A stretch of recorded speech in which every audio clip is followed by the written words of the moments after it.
ஒரு மனிதனை ஆசீர்வதிப்பது தேவனுக்கு எளிது. ஆனால் மனிதனை தாழ்மைப்படுத்துவது தேவனுக்கு கடினமானது. காரணம், நம்முடைய மாம்சம் அவ்வளவு கடினமானது.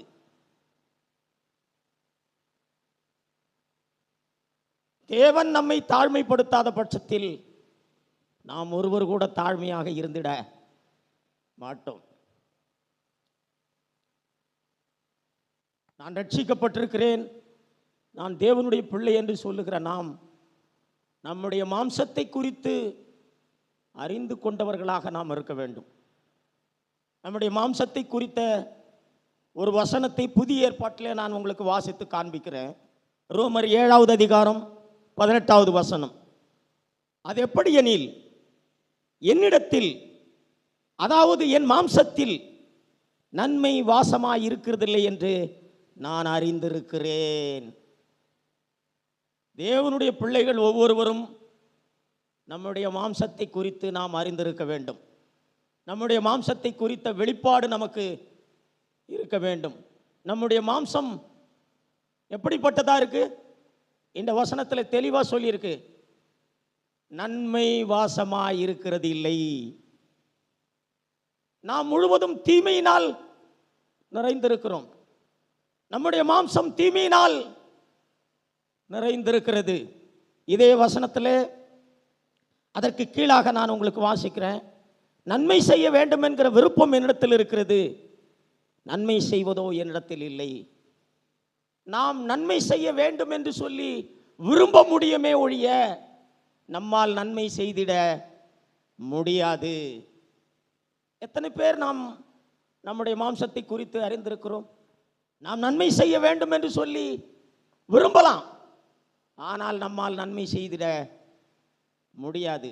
காரணம், நம்முடைய மாம்சம் அவ்வளவு கெட்டு போயிருக்கிறது. இதே ரோமர் 3வது அதிகாரத்தில் ஒரு வசனத்தை நான் உங்களுக்கு வாசிக்கிறேன். ரோமர் 3:12. எல்லாரும் வழி தப்பி ஏகமாய் கெட்டு போனார்கள், நன்மை செய்கிறவன் இல்லை, ஒருவனாகிலும் இல்லை. இந்த வசனத்திலேயும் நம்முடைய மாம்சத்தை குறித்து தெளிவாக சொல்லப்பட்டிருக்கிறது. நன்மை செய்ய முடியாத அளவுக்கு நாம் கெட்டு போயிருக்கிறோம். நன்மை செய்ய வேண்டும் என்று சொல்லி நாம் விரும்பினாலும் நம்மால் நன்மை செய்திட முடியாது. ஏனென்றால் நம்முடைய மாம்சம் அவ்வளவு சீர்கெட்டு போயிருக்கிறது. பழைய ஏற்பாட்டிலிருந்து நான் உங்களுக்கு ஒரு வசனத்தை வாசித்து காண்பிக்கிறேன். எரேமியா 13வது அதிகாரம் 23வது வசனம். எத்தியோப்பியன் தன் தோலையும் சிவிங்கி தன் புள்ளிகளையும் மாற்றக்கூடுமோ? கூடுமானால் தீமை செய்ய பழகின நீங்களும் நன்மை செய்யக்கூடும். இந்த வசனத்திலேயும் தெளிவாய் சொல்லப்பட்டிருக்கு, நாம் தீமை செய்ய பழகினவர்கள் என்று சொல்லி சொல்லப்பட்டிருக்கிறது. நமக்கு தீமை செய்ய தெரியும், நம்மால் தீமை செய்ய முடியும், ஆனால் நம்மால் நன்மை செய்ய முடியாது. இந்த வசனத்தில் ரொம்ப தெளிவாய் சொல்லப்பட்டிருக்கிறது. எத்தியோப்பியன் தன் தோலையும் சிவிங்கி தன் புள்ளிகளையும் மாற்றக்கூடுமோ? மாற்ற முடியாது. ஒரு கருப்பு நிற தோலை உடையவன் அந்த கருப்பு நிறத்தை மாற்ற முடியாது. சிவிங்கிக்கு இருக்கிற புள்ளிகளை மாற்ற முடியாது. அதுபோலவே நம்முடைய மாம்சமும் மாற்ற முடியாது. அநேகர் தேவனே என்னை மாற்றும், தேவனே என்னை மாற்றும் என்று சொல்லி ஜெபிக்கிறோம். நம்முடைய ஜெபத்தை கேட்டு தேவனும் நம்மை மாற்றிவிட்டதாக நாம் எண்ணிக்கொண்டிருக்கிறோம். ஆனால் சத்தியம் அதுவல்ல. உண்மை சத்தியம், நம்மை மாற்ற முடியாது. தேவன் நம்மை மாற்றுவதில்லை, தேவனுடைய வார்த்தைகள் நம்மை மாற்றுவதில்லை, பரிசுத்த ஆவியானவர் நம்மை மாற்றுவதில்லை. ஏனென்றால் நாம் மாற்ற முடியாத அளவுக்கு நம்முடைய மாம்சம் கெட்டு போயிருக்கிறது. சுத்தம் செய்யப்பட முடியாத அளவுக்கு நம்முடைய மாம்சம் கரைபட்டு போயிருக்கிறது. நம்முடைய ஜெபத்தினால் நம்மை மாற்ற முடியாது. நாம் எதை செய்தும் நம்மை மாற்ற முடியாது. நாம் நம்முடைய மாம்சத்தை அறியாது இருக்கிறபடியினால்தான் தேவனே என்னை மாற்றும், தேவனே என்னை மாற்றும் என்று சொல்லி ஜெபிக்கிறோம். தேவனும் மாற்றிவிட்டதாக நாம் எண்ணிக்கொண்டிருக்கிறோம். தேவன் நம்மை மாற்றுவதில்லை. எத்தனை பேர் நம்முடைய மாம்சத்தை குறித்து நிஜத்திலே நாம் அறிந்து கொண்டிருக்கிறோம் சகோதரா? நம்முடைய மாம்சத்திலே நன்மை வாசமாக இல்லை. நம்முடைய மாம்சத்திலே தீமை நிறைந்திருக்கிறது. நாம் தீமை செய்ய பழகினவர்கள். நம்மால் தீமை தான் செய்ய முடியும் என்று சொல் நிஜத்திலே நாம் எத்தனை பேர் இதை அறிந்து கொண்டிருக்கிறோம் சகோதரா? தேவன் வார்த்தையிலே மட்டும் தேவன் இதை எழுதி வைக்கல. தேவன் நிஜத்திலே இதை நமக்கு நிரூபித்து காண்பிக்கிறவராக இருக்கிறார். தேவனுடைய வார்த்தையிலே தேவன் சொன்னதை தேவன் நிஜத்திலே நமக்கு அதை நிரூபித்து காண்பிக்கிறவராக இருக்கிறார்.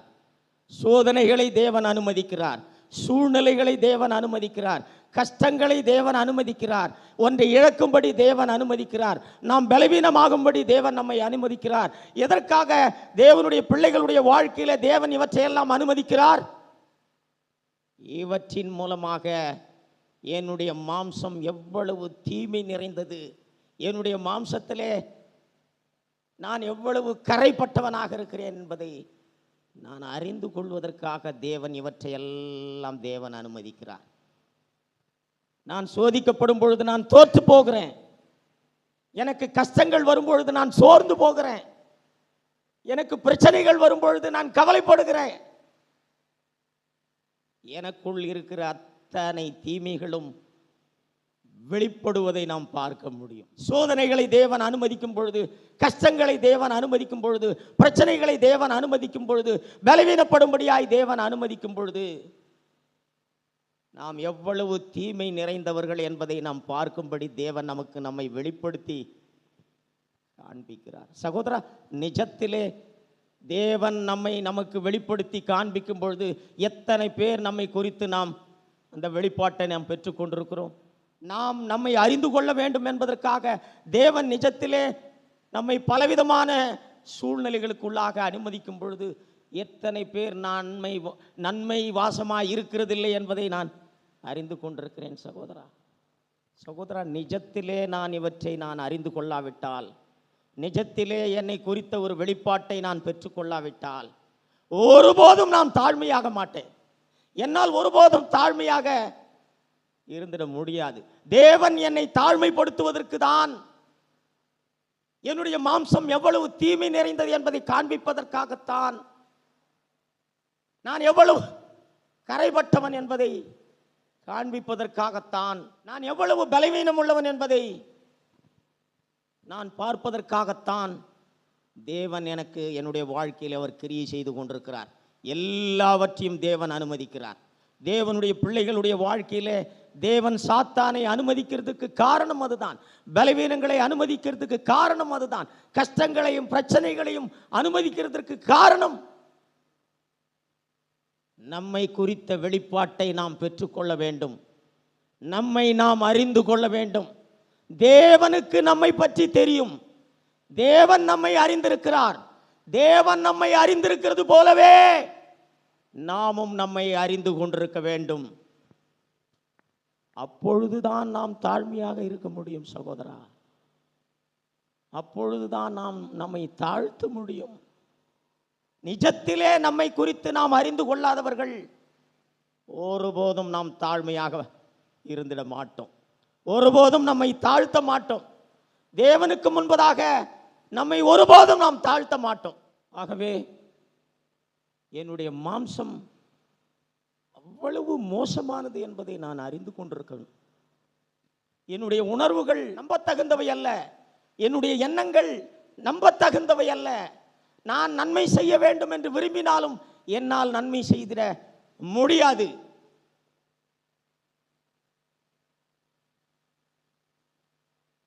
நான் தேவனுடைய வார்த்தையை கேட்டு என்னுடைய வாயில தேவனுடைய வார்த்தையின்படியே நடப்பேன் என்று சொன்னாலும் என்னால் நடக்க முடியாது. என் வாய் சொல்லுகிறதை என் கால்கள் அதிலே நடக்காது. என் வாயினால் சொல்றதை என் கையினாலே என்னால் செய்திட முடியாது.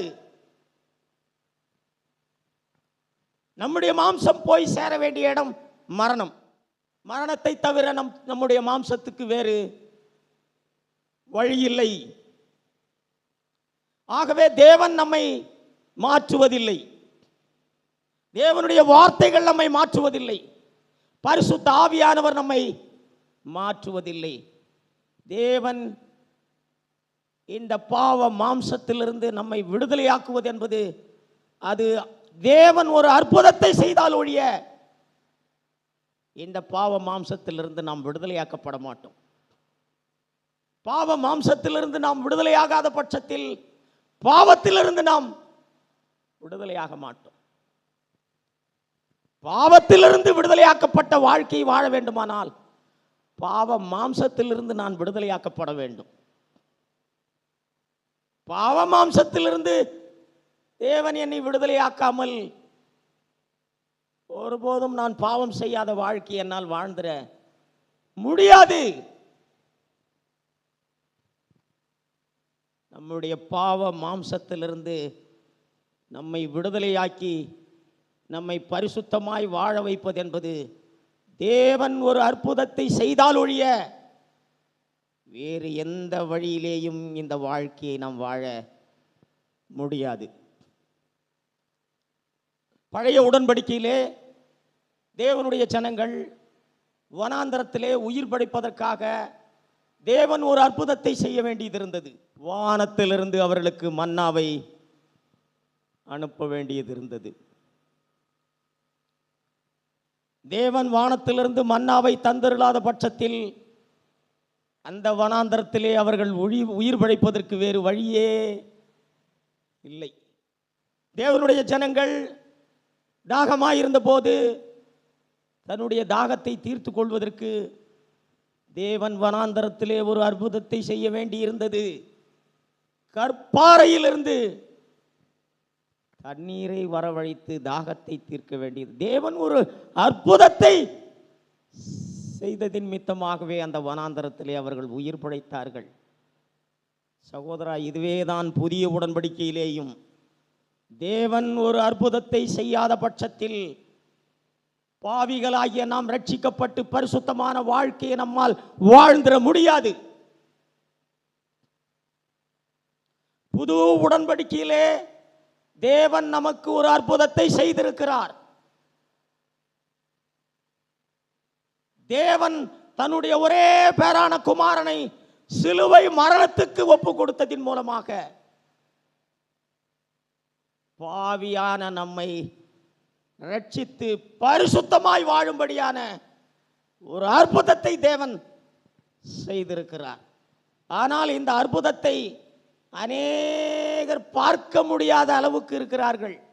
இந்த அற்புதத்தை அநேகர் பெற்றுக்கொள்ள முடியாத அளவுக்கு இருக்கிறார்கள். நான் ரட்சிக்கப்பட்டிருக்கிறேன் என்று சொன்னாலும் அவர்கள் பாவத்திலிருந்து விடுதலையாக்கப்பட்ட வாழ்க்கையை பெற்றுக்கொள்ள விசுவாசம் இல்லாதவர்களாக இருக்கிறார்கள். பழைய உடன்படிக்கையிலே ஒரு சம்பவத்தை நான் உங்களுக்கு காண்பிக்கிறேன். தேவனுடைய ஜனங்கள் மாரா என்கிற ஒரு இடத்திற்கு வருகிறார்கள். அந்த இடத்திலே தண்ணீர் கசப்பாக இருந்தது. யாத்ராகமம் 15வது அதிகாரத்திலே இதை நாம் வாசித்து அறிந்து கொள்ள முடியும். நான் உங்களுக்கு அந்த வசனத்தை காண்பிக்கிறேன். யாத்ராகமம் 15வது அதிகாரம் 23வது வசனம். அவர்கள் மாராவிலே வந்தபோது மாராவின் தண்ணீர் கசப்பாயிருந்ததினால் அதை குடிக்க அவர்களுக்கு கூடாதிருந்தது. அதனால் அவ்விடத்திற்கு மாரா என்று பெயரிடப்பட்டது. 24வது வசனம். அப்பொழுது ஜனங்கள் மோசேக்கு விரோதமாய் முறுமுறுத்து என்னத்தை குடிப்போம் என்றார்கள். 25வது வசனம். மோசே கர்த்தரை நோக்கி கூப்பிட்டான். அப்பொழுது கர்த்தர் மோசேக்கு ஒரு மரத்தை காண்பித்தார். அதை அவன் தண்ணீரிலே போட்ட உடனே அது மதுரமான தண்ணீர் ஆயிற்று. சகோதரா, இந்த இடத்துல தேவனுடைய ஜனங்கள் அந்த வனாந்தரத்தில் மாரா என்ற ஒரு இடத்திற்கு வந்தபோது அங்கே அந்த தண்ணீர் கசப்பாக இருந்தது. அந்த தண்ணீரை தேவன் எப்படி மதுரமாக்கினார்? அங்கே ஒரு மரத்தை காண்பித்தார். அந்த மரத்தை வெட்டி அந்த தண்ணீரிலே போட்ட உடனே கசப்பான தண்ணீர் மதுரமாயிற்று. இதேதான் தேவன் புது உடன்படிக்கையிலே செய்திருக்கிறார். சகோதரா, தேவன் தன்னுடைய ஒரே பேரான குமாரனை சிலுவை மரணத்துக்கு கொடுத்ததின் மூலமாக கசப்பான நம்முடைய பாவ வாழ்க்கை மதுரமாக ஆகும்படி தேவன் அற்புதம் செய்திருக்கிறார். நமக்கு விசுவாசம் வேணும். இயேசு சிலுவை மரணத்திலே அவர் மரித்த போது நம்முடைய பாவங்களுக்காக மாத்திரம் அவர் மரிக்கல. நம்முடைய பாவங்கள் மட்டும் அவரோடு கூட சிலுவையில் அறையப்படல. நம்முடைய பாவ சரீரம் ஒழிந்து போகும்படியாக நம்முடைய பழைய மனுஷன் அவரோடு கூட சிலுவையில் அறையப்பட்டிருக்கிறான். இந்த அற்புதத்தை பழைய உடன்படிக்கையிலே இருந்த தேவனுடைய பிள்ளைகளுக்கு தேவன் செய்திடவில்லை. பாவ சரீரம் ஒழிந்து போகும் பொருட்டு சிலுவை மரணத்திலே அவரோடு கூட பழைய மனுஷன் சிலுவையில் அறையப்பட்டிருக்கிறார். நமக்கு விசுவாசம் வேணும் சகோதரா. இந்த அற்புதத்தின் மூலமாகத்தான் பாவ மாம்சத்திலிருந்து தேவன் நம்மை விடுதலையாக்கி இருக்கிறார். ரோமர்ல இந்த வசனத்தை நான் உங்களுக்கு வாசிக்கிறேன். ரோமர் 6வது அதிகாரம் 6வது வசனம். நாம் இனி பாவத்துக்கு ஊழியம் செய்யாதபடிக்கு பாவ சரீரம் ஒழிந்து போகும் பொருட்டாக நம்முடைய பழைய மனுஷன் அவரோடு கூட சிலுவையில் அறையப்பட்டதென்று அறிந்திருக்கிறோம். சகோதர, பெரும்பாலான கிறிஸ்தவர்கள் பாவ மாம்சத்திலிருந்து விடுதலையாக்கப்படுகிற வாழ்க்கை குறித்து அறியாதவர்களாக இருக்கிறார்கள். பாவ மாம்சத்திலிருந்து நாம் விடுதலையாக்கப்படாமல் பாவத்திலிருந்து நாம் ஒருபோதும் விடுதலையாக்கப்பட மாட்டோம். பழைய உடன்படிக்கையிலே தேவன் இதை செய்யல. சிலுவையில் அவரோடு கூட பாவ சரீரம் ஒழிந்து போகும் பொருட்டு பழைய மனுஷனை அவரோடு கூட சிலுவையில் அறையப்படும்படியான ஒரு அற்புதத்தை தேவன் பழைய உடன்படிக்கையில செய்யல. தேவன் புது உடன்படிக்கையிலே அந்த அற்புதத்தை செய்திருக்கிறார். நம்முடைய பாவங்கள் மட்டும் அவரோடு அறையப்படல, பாவத்துக்கு காரணமாகிய நானும் அவரோடு கூட சிலுவையில் அறையப்பட்டிருக்கிறேன். கலாத்தியர் 2:20 இதைத்தான் சொல்லப்பட்டிருக்கிறது. நான் சிலுவையில் அறையுண்டேன், இனி நான் அல்ல, இந்த மாம்சத்திலே பிழைத்திருக்கிறேன் என்று சொல்லும் பொழுது கிறிஸ்துவே என்னில் பிழைத்திருக்கிறார் என்று சொல்லி. சகோதரா, இயேசு கிறிஸ்து நம்முடைய பாவங்களை மன்னிக்க மட்டும் அவர் சிலுவையில் அறையப்படல. நம்மை பாவத்திலிருந்து விடுதலையாக்குவதற்காக நம்முடைய பாவ சரீரம் ஒழிந்து போகும் பொருட்டு பழைய மனுஷனை அவரோடு கூட சிலுவையிலே அறைந்திருக்கிறார். நாம் விசுவாசித்தால் ஒழிய இந்த அற்புதத்தை நம்முடைய வாழ்க்கையிலே நாம் பார்க்க முடியாது. அநேகர் இயேசு என்னை மன்னித்து விட்டார் என்று சொல்லி விசுவாசிக்கிறார்கள், என் பாவங்களை மன்னித்து விட்டார் என்று சொல்லி விசுவாசிக்கிறார்கள். நம்முடைய பாவங்கள் மன்னிக்கப்படுவதற்காக மாத்திரம் அவர் சிலுவையில் அறையப்படல, பாவத்துக்கு காரணமாயிருக்கிற என்னையும் அவரோடு கூட சிலுவையில் அறைந்திருக்கிறார். நானும் அவரோடு கூட சிலுவையில் அறையப்பட்டிருக்கிறேன் என்கிற விசுவாசம் எனக்கு வேணும் சகோதரா. நான் சிலுவையில் அறையப்பட்டேன், இனி நான் அல்ல. இந்த விசுவாசம் நமக்கு இல்லாவிட்டால் நாம் ஒருபோதும் பாவத்திலிருந்து விடுதலையாக்கப்பட்ட வாழ்க்கையை நம்மால் அனுபவிக்க முடியாது. பெரும்பாலான கிறிஸ்தவர்கள் இயேசு பிறந்து விட்டார் என்று சொல்லி இயேசு பிறந்ததையே கோலாகலமாக கொண்டாடி கொண்டிருக்கிறார்கள். இயேசு பிறந்ததனுடைய நோக்கமே அவர் சிலுவையிலே மரிப்பதின் மூலமாக பாவிகளாகிய நம்மை ரட்சித்து பாவம் செய்யாத பரிசுத்த வாழ்க்கையை நாம் வாழ்வதற்காக அவர் சிலுவையிலே மரித்தார். அவர் பிறந்ததை ஒரு பண்டிகையாக கொண்டாடுவதற்காக அவர் பிறக்கவில்லை. அவர் பிறந்ததே மரிப்பதற்காக பிறந்தார். நாம் ஒருவர் கூட பிறக்கும் பொழுது மரிக்க வேண்டும் என்று சொல்லி நாம் பிறப்பதில்லை. ஆனால் இயேசு பிறந்த போதே அவர் மரிக்க வேண்டும் என்பதற்காக அவர் பிறந்தார். அவருடைய சிலுவை மரணத்தில்தான் பாவிகளாகிய நம்மை ரட்சிப்பது தேவனுடைய சித்தமாக இருந்தது. சகோதரா, பழைய உடன்படிக்கையிலே ஒருவர் கூட பாவத்திலிருந்து விடுதலையாக்கப்பட முடியல. காரணம், பாவ சரீரம் ஒழிந்து போகும் பொருட்டு பழைய மனுஷன் சிலுவையிலே அறையப்படவில்லை. புது உடன்படிக்கையிலே தான் தேவன் அதை செய்திருக்கிறார். பழைய உடன்படிக்கையிலே தேவன் அவர்களை மன்னித்தார். ஆனால் பாவத்திலிருந்து அவர்களை விடுதலையாக்க முடியாதிருந்தது. காரணம், நம் பாவத்திலிருந்து விடுதலையாக்கப்பட வேண்டுமானால் நம்முடைய பாவ சரீரம் ஒழிந்து போகும் பொருட்டு பழைய மனுஷன் சிலுவையிலே அறையப்பட வேண்டியதாக இருந்தது. தேவன் தன்னுடைய ஒரே பேரான குமாரனை சிலுவை மரணத்துக்கு ஒப்பு கொடுத்ததன் மூலமாக நம்முடைய பாவங்கள் மட்டும் மன்னிக்கப்படலை, பாவத்திலிருந்து நாம் விடுதலையாக்கப்படும்படியா, பாவத்திலிருந்து நம்மை விடுதலையாக்கும்படியான ஒரு அற்புதத்தை தேவன் செய்திருக்கிறார். இந்த அற்புதத்தை நாம் பெற்றுக்கொள்ள வேண்டும் சகோதரா. இந்த அற்புதத்தை நாம் பார்க்க வேண்டும் சகோதரா. நமக்கு விசுவாசம் இருக்குமானால்